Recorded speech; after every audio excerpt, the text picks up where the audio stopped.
नमस्कार, स्वागत है आप सबका। मैं हूं पुनीत पाठक और दिन भर की मध्य प्रदेश की बड़ी खबरें विस्तार से देखेंगे। केंद्रीय मंत्री ज्योतिरादित्य सिंधिया ने अपनी जन आशीर्वाद यात्रा की शुरुआत देवास के क्षिप्रा मैया का आशीर्वाद लेकर की है। उन्होंने इस दौरान बड़ी माता तुलजा भवानी, छोटी माता चामुंडा रानी का आशीर्वाद लिया और इसके बाद एबी रोड से होते हुए कई कार्यक्रमों में शिरकत की। सिंधिया ने जिला अस्पताल का निरीक्षण कर इंतजामों का जायजा भी लिया। इसके बाद बीजेपी दफ्तर में नेताओं कार्यकर्ताओं से मुलाकात के बाद एक प्रेस कॉन्फ्रेंस की। वो आनंद भवन पैलेस पहुंचे और विधायक गायत्री राजे पवार से मिले। यात्रा को लेकर शाहजहांपुर के मक्सी पहुंचे सिंधिया का बीजेपी कार्यकर्ताओं ने जोरदार स्वागत किया। सभा को संबोधित कर सिंधिया शाहजहांपुर पहुंचे, जहां के प्राचीन राजराजेश्वरी मंदिर में माथा टेका, विधि विधान से पूजन अर्चन कर मां का आशीर्वाद लिया। सिंधिया ने महाराणा प्रताप, अंबेडकर और अपने पिता स्वर्गीय माधवराव सिंधिया की प्रतिमा पर पुष्पांजलि अर्पित की।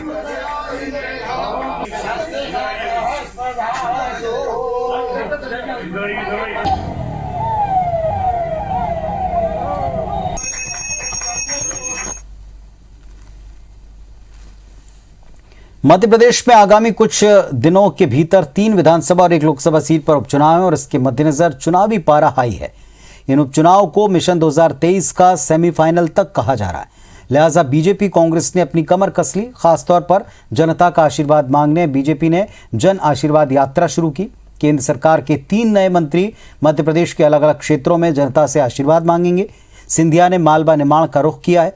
हालांकि कांग्रेस यात्रा को चंदा वसूली यात्रा बता रही है।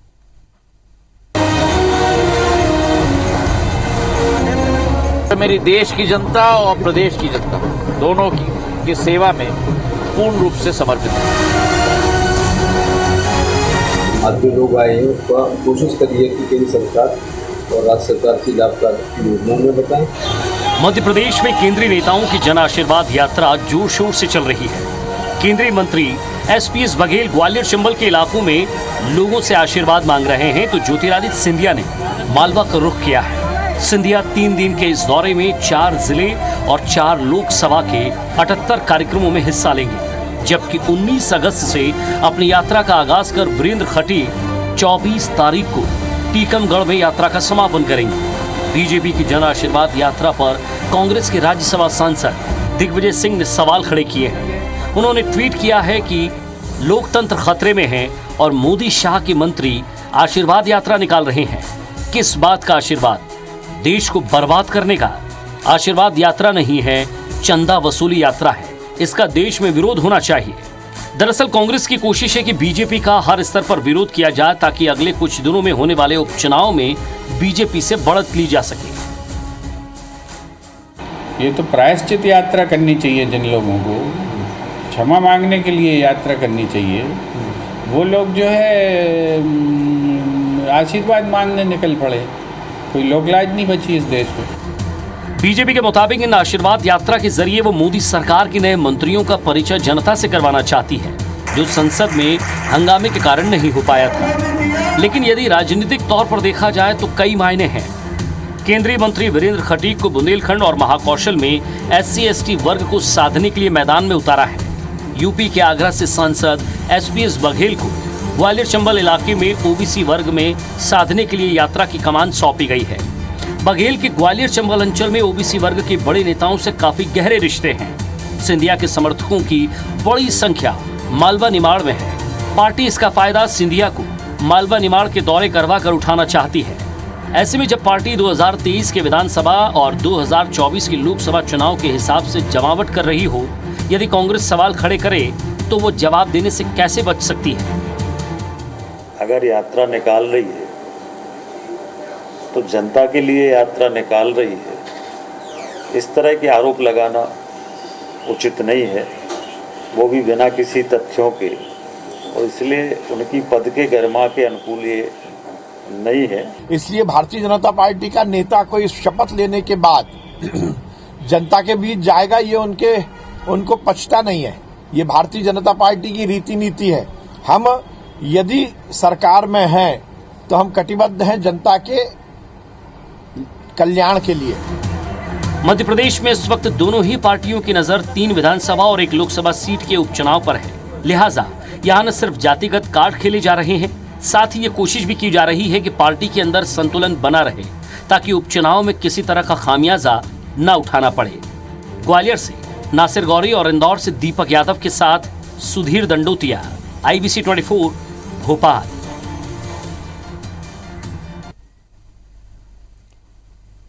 वहीं मध्य प्रदेश में ग्वालियर चंबल समेत अन्य क्षेत्रों में बाढ़ से नुकसान का जायजा लेने आई केंद्रीय टीम के साथ सीएम शिवराज सिंह ने बैठक की, जिसमें मुख्यमंत्री आवास पर बैठक के दौरान केंद्रीय दल ने अपनी रिपोर्ट पेश की। बैठक में प्रदेश सरकार के आंकलन को लेकर भी रिपोर्ट साझा की गई। बैठक में सीएम शिवराज सिंह ने कहा कि किसान ज्यादा कीमत मिलने पर जो फसल बेचने के लिए सुरक्षित रख लेते हैं वो पशुओं के खाने योग्य रह गई है। कुछ दुकानों की भी ऐसी क्षति हुई जो राजस्व पुस्तक परिपत्र की परिधि में नहीं है, लेकिन मानवीय दृष्टिकोण से मदद दी जानी चाहिए। इसके साथ ही खेतों में जमा सेल्स और विशेष रूप से नदी नालों के किनारे रहने वाले लोगों के कच्चे मकान क्षतिग्रस्त हुए हैं। केंद्रीय दल ने 16-17 अगस्त को ग्वालियर चंबल के बाढ़ प्रभावित इलाकों का दौरा किया और आज मुख्यमंत्री से मुलाकात की।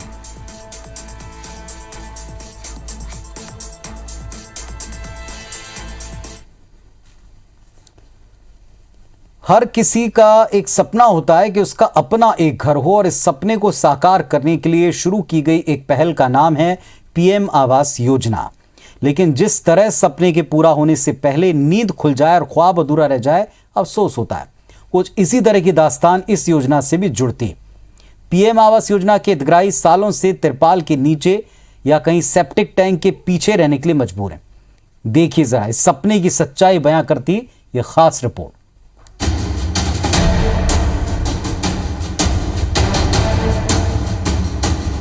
नरसिंहपुर की गाडरवारा तहसील की चिचली जनपद के इन घरों को गौर से देखिए और महसूस कीजिए कि जब किसी गरीब के सपने टूटते हैं तो कितनी तकलीफ होती है। ये वो लोग हैं जिन्होंने अपनी आधी जिंदगी कच्चे घरों में बिता दी और जब पक्के घर में रहने का सपना देखा तो उसके पूरा होने की आस में बची जिंदगी बीत रही है। ये सपना दिखाया 2015 में शुरू हुई PM आवास योजना ने, जिसमें सरकार ने गरीबों को पक्की छत देने की बात कही। PM आवास योजना के नाम से गरीबों को 2.5 लाख रुपए 3 किस्तों में मिलने थे, जिसकी पहली किस्त 1 लाख रुपए जब मिली तो नरसिंहपुर के चिचली के जीवन लाल की आंखों में खुशी के आंसू आ गए।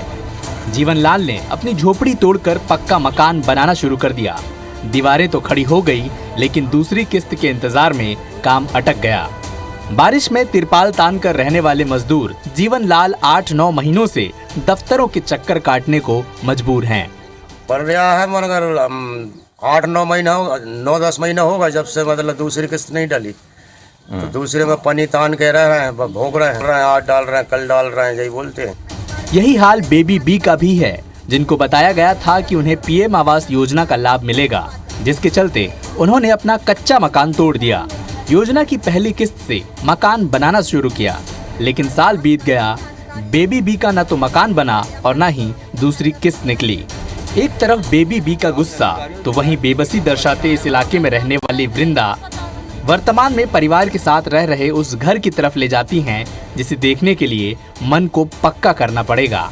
जी हाँ, सेप्टिक टैंक के गड्ढे के ऊपर रहने को मजबूर वृंदा अपनी बेबसी को बयां कर रही हैं। आपने अधिकारियों से शिकायत नहीं की कि हम परेशान हैं, हमारे खुद पता है पैसा दे दिया, 1 साल होगा भाई, हम दूसरी किस्त डाल दें। चिचली में PM आवास योजना के तहत बनने वाले दर्जनों अधूरे पड़े मकानों की अगली किस्त लेने लोग सरकारी दफ्तरों में चक्कर लगा रहे हैं, पर उन्हें जवाब नहीं मिलता। मजदूरी करके अपना और अपने बच्चों का पेट पालने वाली किरण बताती हैं कि 3 महीने से बेटा बीमार है और लॉकडाउन में उनका काम भी छिन गया है। वो बीमार बेटे के साथ खुले आसमान के नीचे त्रिपाल लगाने को मजबूर हैं। यही हाल सरिता और छोटी बाई का भी है। पैसे नहीं डाले उसे देख रहा है। क्यों नहीं डल रहे? अब हम का मालूम। अच्छा, कब से ऐसा है आपका घर? आपका साल भर तो हो गया। ऐसा नहीं है कि जिम्मेदार जनप्रतिनिधि PM आवास जैसी महत्वाकांक्षी योजना के प्रति सजग नहीं है। खुद क्षेत्र के स्थानीय विधायक PM आवास में हो रहे धांधली और भ्रष्टाचार को लेकर लगातार विरोध कर रहे हैं। यहाँ तक कि कलेक्टर को भी वस्तु स्थिति से अवगत करा चुके हैं, लेकिन कहानी फिर भी ढाक के 3 पात जैसी ही है। ऐसी हालत है आवास योजना की कि जिनके मकान बने हैं उनको पैसा दे दिया गया है, या जो कई सालों से भटक रहे हैं, जिनके पास मकान नहीं है, वो पन्नी लगा के रह रहे हैं ऐसी बरसात में। तो इन सारी समस्याओं को देखते हुए हमने आज ज्ञापन दिया है और मांग रखी कि इसकी जांच करवाएं और जो पात्र हितग्राही हैं उनको तुरंत पैसा दिलाया जाए। हाल ही में नरसिंहपुर जिला पंचायत सीईओ ने इस संबंध में IBC 24 से बात की तो उन्होंने मामला संज्ञान में आने और संबंधित दोषी अधिकारियों पर कार्रवाई और हितग्राहियों को जल्द से जल्द बकाया किस्त दिलाने का भरोसा दिलाया। पहली जो किस्त मिलने के बाद जितना आवास बनना है उतना अगर बन गया है तो जियो टैग क्यों नहीं किया गया और आवास किस्त क्यों नहीं पहुंची, इसकी जांच हम करवाते हैं। अगर इसमें किसी की लापरवाही तो उस पर कार्रवाई जरूर होगी और उनको जल्द से जल्द किस्त दिलाने का और आवास पूर्ण कराने का प्रयास करें। देखना होगा इस खबर के आने के बाद अधिकारी क्या कदम उठाते हैं या एक बार फिर इन गरीबों को उनके हाल पर छोड़ दिया जाएगा। पंकज गुप्ता, IBC 24, नरसिंहपुर। ग्वालियर चंबल इलाके में 1992 के बाद धीरे धीरे इंडस्ट्रीज ने दम तोड़ दिया। हालत ये बने कि फैक्ट्रियों के संचालक भाग गए तो वहीं सरकार ने उनकी जमीनों को अपने आधिपत्य में ले लिया। जेसी मिल का मामला भी हाईकोर्ट से लेकर सुप्रीम कोर्ट तक पहुंचा, जहां से 700 बीघा जमीन को सरकारी घोषित कर दिया गया और ऐसे में वो मजदूर जिन्हें फैक्ट्री से मजदूरी नहीं मिली अब नोटिस मिलने से परेशान है। 1800 से ज्यादा परिवारों के सामने संकट ये क्या वो जाएं कहां। 1992 में बंद हुई ग्वालियर के जयाजीराव कॉटन मिल्स यानी जेसी मिल के मजदूरों के वेतन और दूसरे भुगतानों के बाद अब मकानों पर भी संकट मंडरा रहा है। हाई कोर्ट और सुप्रीम कोर्ट से मिल प्रबंधन को दी गई 700 बीघा जमीन सरकारी घोषित होने के बाद अब नोटिस मिलने लगे हैं। सरकार की ओर से कई महंगे हाउसिंग प्रोजेक्ट चलाने की योजना बन रही है, तो वहीं पिछले 70 से 80 साल से यहां रहने वालों के आगे छत का संकट खड़ा हो गया है। हमारा जो भी इलाका है ये सारे लोग बहुत पुराने समय से रह रहे हैं और उनको सरकार ने बिजली कनेक्शन है, उनको नल कनेक्शन है। अब हमारी सरकार जो है ना लोगों को बसाने में विश्वास रखती है और बसाएगी। आज भी बसे हुए, कल भी बसाएगी। माना जा रहा है कि कोर्ट के आदेश के बाद सरकार खुली पड़ी जमीन का आधिपत्य लेकर वहां हाउसिंग और कमर्शियल प्रोजेक्ट शुरू कर सकती है। सरकार इन प्रोजेक्ट से मिलने वाली राशि में से मजदूरों को भुगतान भी कर सकती है, क्योंकि मिल प्रबंधन को 1921 में 700 बीघा जमीन दी गई थी। इतने सालों में ज्यादातर जमीन पर बस्ती और कॉलोनियां बस चुकी हैं। ऐसे में सरकार निर्माण तोड़ने या हटाने की जगह लोगों से कलेक्टर गाइडलाइन के मुताबिक राशि वसूल सकती है। स्थानीय विधायक और मंत्री प्रद्युम्न सिंह तोमर का कहना है कि सरकार जो जनहित में होगा वही करेगी। वहीं कांग्रेस इस मुद्दे पर सरकार को घेर रही है। कई उनका निधन हो गया और आज जो भी बचे हैं वो अपनी खुद की मेहनत की गाड़ी कमाई, उनका खुद का जो पैसा है वो आज तक उनको नहीं मिल पाया। ये कितनी बड़ी तकलीफ दे और कितना कष्टदायी बात है। दरअसल जेसी मिल में 8000 से ज्यादा मजदूर काम करते थे। 1992 में मिल बंद होने के पहले से मजदूरों के वेतन और दूसरे भुगतान के साथ ही कई बैंकों का कर्ज भी कंपनी पर चढ़ा है। प्रबंधन ने 1992 में मिल बंद करने के बाद बकायादारों को दिवालिया होने का हवाला दिया, साथ ही भुगतान से इनकार कर दिया। जिस जमीन को हाई कोर्ट और सुप्रीम कोर्ट ने सरकारी घोषित किया है, उस जमीन पर बसे लोगों को उपचुनाव और विधानसभा चुनाव के दौरान पट्टे देने की बात राज्य सरकार ने कही थी, लेकिन वादा पूरा नहीं हो सका। वहीं अब लोगों को सरकारी नोटिस भी सताने लगे हैं। नासिर गौरी, IBC 24, ग्वालियर। सतना में 4 बदमाशों ने एक युवक के साथ अमानवीय व्यवहार करते हुए जमकर मारपीट की। ये घटना नागौद कस्बे की है, जहां पैसे के लेन देन को लेकर आरोपी शशांक और सुजीत समेत 4 लोगों ने पीड़ित संतोष पांडे को रास्ते में रोका, अपहरण कर लिया और कस्बे से दूर ले जाकर डंडे से जमकर पीटा। पीड़ित युवक रहम की गुहार लगाता रहा, पैसे देने की बात करता रहा, पर आरोपियों ने उसकी एक न सुनी। फिल्मी स्टाइल में अमानवीय हरकत की, शिकायत करने पर गोली मारने की धमकी दी। बदमाशों का हौसला इतना बुलंद था कि अपनी दबंगई का वीडियो बनाकर सोशल मीडिया पर वायरल कर दिया। पीड़ित ने एएसपी से शिकायत कर न्याय की गुहार लगाई। एएसपी ने नागौद थाना पुलिस को कार्रवाई के आदेश दिए।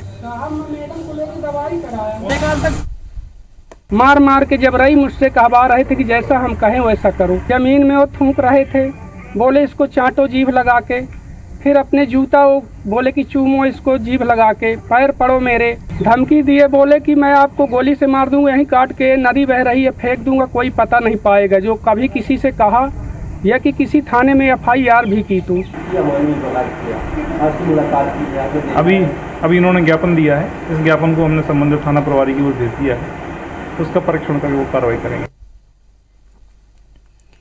नर्मदा बचाओ आंदोलन के 36 वर्ष पूरे होने पर आज बड़वानी की कृषि उपज मंडी में मजदूर जन संसद का आयोजन किया गया, जिसमें सामाजिक कार्यकर्ता मेधा पाटकर, किसान नेता राकेश टिकैत और सामाजिक कार्यकर्ता योगेंद्र यादव जैसे मंच पर आए। अचानक तेज बारिश हुई, पंडाल कई जगह से गिर गया।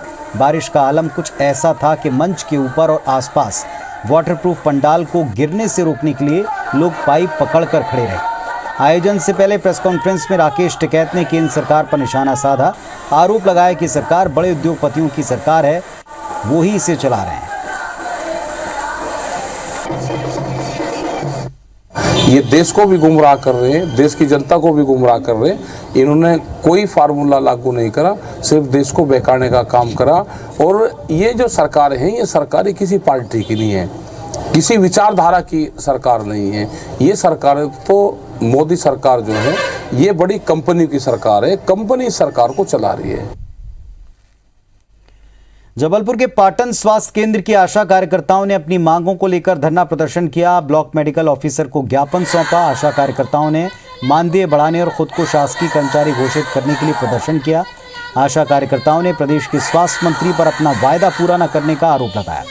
पाटन स्वास्थ्य केंद्र के सामने धरने पर बैठी आशा कार्यकर्ताओं ने सरकार से अपनी मांगों को जल्द से जल्द पूरा करने की बात की। मांगे पूरी नहीं होने पर अनिश्चितकालीन धरने पर जाने की चेतावनी दी।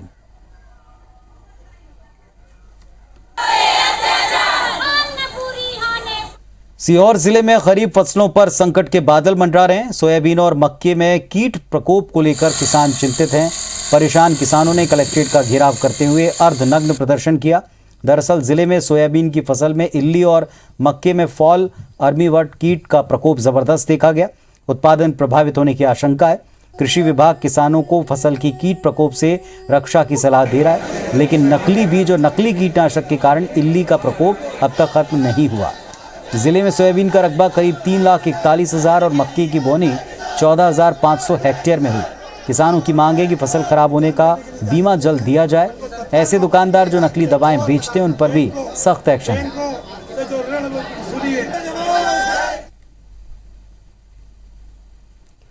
मध्य प्रदेश में कोरोना काल के बावजूद जीएसटी कलेक्शन बढ़ा है। जीएसटी कलेक्शन से सरकार का खजाना भी बढ़ा है। खजाना भरने वाले व्यापारी परेशान हैं। अप्रैल मई जून में मध्य प्रदेश के जीएसटी कलेक्शन में गिरावट देखी गई। मार्च 2021 में जीएसटी कलेक्शन 2,728.49 करोड़ रुपए रहा, जबकि जुलाई में एमपी का जीएसटी कलेक्शन 2,657 करोड़ रुपए रहा, जो पिछले साल जुलाई 2020 की तुलना में 16% अधिक रहा। Confederation of All India Traders CAT के प्रवक्ता विवेक साहू और व्यापारियों का कहना है कि कोरोना में सबसे ज्यादा व्यापारी वर्ग परेशान हुआ। व्यापारियों ने ईमानदारी से टैक्स देकर सरकार का खजाना भरा। उन्होंने आरोप लगाया कि सरकार के ध्यान न देने से व्यापारी लगातार परेशान है। व्यापारियों को बहुत ज़्यादा नुकसान हो रहा है और व्यापारी किसी तरीके से जीएसटी तो भर लेता है, लेकिन उसका जो जीएसटी पोर्टल में हमेशा सर्वर का नाम लेके सर्वर डाउन रहता है और उसके कारण व्यापारियों को उसका हर्जाना देना पड़ता है। सरकार को पूर्ण रूप से जीएसटी दे रहा है। इतनी जटिल का समाधान के बावजूद भी वे अपनी जीएसटी को पूर्ण रूप से जमा करता है, तो और इसमें व्यापारी को उसका रिटर्न नहीं दे पा रही सरकार। अच्छा खासा तो नहीं, लेकिन बढ़ रहा है। पहले की स्थिति में और अभी की स्थिति में अंतर आया है। अब कहीं नफा कहीं नुकसान। मुझे लगता है कि इन सब परिस्थितियों के संकट के समय जो कुछ हुआ है जनता पूरी तरह समझती है और व्यापारी भी समझते हैं। अकेले जो है पिछले महीने में जुलाई में ये भारत सरकार का आंकड़ा है 32 लाख लोगों की नौकरियां छूटी, 3.2 मिलियन। 32 लाख लोग बेरोजगार अकेले पिछले महीने में हुए हैं और ये महंगाई की मार है। कल सब तरफ से लूट चल रही है। मध्य प्रदेश हाईकोर्ट ने अब तक कैंट बोर्ड जबलपुर का चुनाव नहीं कराए जाने पर केंद्र सरकार से जवाब तलब किया है। जस्टिस विशाल धगट की एकल पीठ ने मामले में केंद्र सरकार को जवाब पेश करने के लिए 2 सप्ताह का वक्त दिया। पूर्व पार्षद अमरचंद बावरिया ने कैंट बोर्ड के चुनाव जल्द कराने की मांग को लेकर एक याचिका दाखिल की, जिसमें ये कहा गया कि कैंटोनमेंट एरिया में कैंट बोर्ड के चुनाव हर 5 साल में कराए जाने चाहिए। 10 फरवरी 2019 को कैंट बोर्ड जबलपुर का निर्वाचित कार्यकाल खत्म हो चुका है। कैंटोनमेंट बोर्ड के एक्ट के अनुसार 2 बार कैंट बोर्ड का कार्यकाल 6-6 महीने के लिए बढ़ाया गया। इसके बाद 10 फरवरी 2021 को बोर्ड भंग कर दिया गया।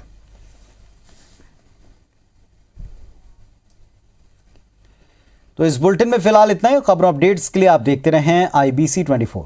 नमस्कार।